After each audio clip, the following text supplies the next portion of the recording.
take 3 because I'm not any good at this vlogging thing. Actually, this is take 4. I'm even worse than I thought. Today is the end of day 7 at the Everly Hotel in quarantine here. I have not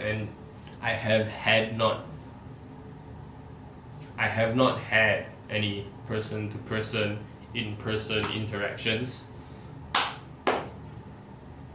However you interact, since day 2 when they took my swab test, so that's about 5 days of being in here by myself, slowly going crazy. 1, 2, 3, 4, 5, 6, switch. Crazy going slowly, am I? 6, 5, 4, 3, 2, 1. You get the idea. Until last night around 1 a.m. when I hear boom, boom, boom on the door.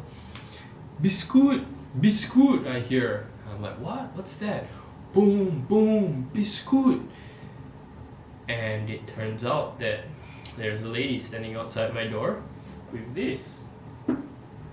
A whole tin of Jacob's cream crackers. Because earlier in the evening, I had called the reception basically to tell them I was hungry and ask if I could get more packet Milo and stuff to dip my McVitie's in, because I brought a bunch of McVitie's, and they said sure, they check it out, they need to check with JKM, which I believe stands for Jabatan Kerajaan Malaysia, which basically means the Malaysian government. I might be completely wrong about what it stands for. But yeah, they brought me some stuff. Packet Milo, packet coffee, which I haven't drank yet because I have my own coffee, and the tin of biscuits at 1 a.m. But it's food and it's not like I was sleeping anyway, so no problem. All good. Thank you. Thank you, Malaysian government, or JKM, whichever applies. Something else happened last night, which is this. This was just before midnight. A bunch of people rocked up in more buses, so it looks like flights are still coming in and people are still coming to the Everly Hotel. I do wonder if people show up just before midnight, whether their quarantine starts on that day or the next day, so they actually spend an extra night in quarantine, which is not really a bad deal. I mean, it's 2 weeks in a hotel. 1 more night just means 1 more night, and if it's 1 more night, you might actually make it past the movement control order, so when you get out of quarantine, you actually don't need to worry about like, oh no, can I catch a Grab, can I catch a cab, can I get my family come pick me up without the police stopping them. I mean, they have it sorted out, so your family might get stopped, but they'll give you a letter to show them that they can pick you up without any problem, so that's not really an issue. But maybe once the MCO is over, they won't get stopped at all. So yeah, that's what happened last night. Today I slept in. Oh, feels so good. Love sleeping in. But I have to remember that I'm not on holiday and there's actually lots of stuff that I need to do, sorts of like back-end paperwork and clearing of notes and reading and research and preparing for stuff that I should be doing, which I've just been really slow about. So now this quarantine is a good time to do that. So that's one perk. What else is there? Didn't do so much today. Did some training, did some reading for the Dance Nucleus reading group, which anyone can join if you want, whether you are in the US or in South America or Canada, and I just said the US first because you're kind of on the other side of the world. It's not because of like some American privilege thing, so don't get your heads too big. I don't read your news anymore, except the New York Times, because you have good news, good international news. Yeah, so I joined the Dance Nucleus reading group. Today we had a lady from Australia.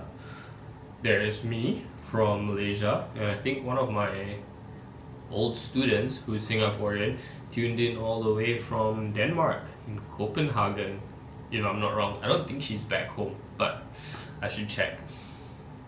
So yeah, pretty international. Basically, we read through critical essays on contemporary dance and we discuss them. a little bit heavy. It's been a long time since I've read stuff like this. Last time was probably back in junior college or immediately after, when I was reading things like The Black Swan by Nicholas Nassim Taleb and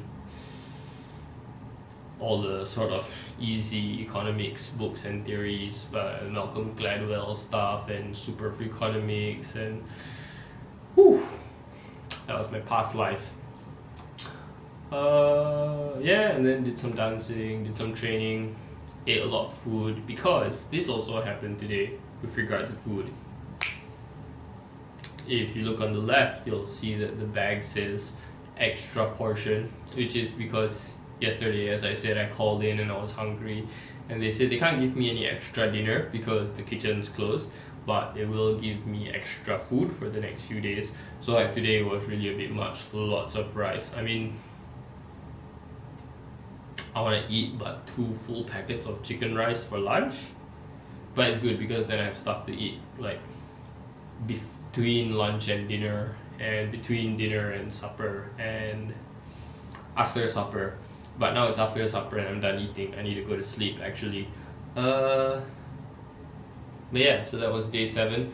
Thank you for listening to me ramble. And here's a short clip of me doing some random thing that some people might think is really cool. Good night.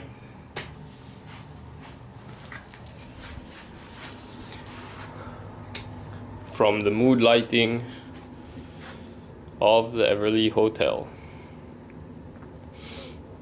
And you never guess what I bet. And I have no regrets that I bet my whole checking account, because it all amounts to nothing up in the end. Well, you can only count that on the road again will soon be on my radio dial, and I've been paying close attention to the Willie Nelson style, like a band of gypsies on the highway wild, as I'm a one-man wishing on the California skyline. Drive up the coast, I brag and I boast, because I'm picking up a pace and making time like Space Ghost, raising a toast to the highway patrol with the most, but my cruise control's on coast, 'cause I'm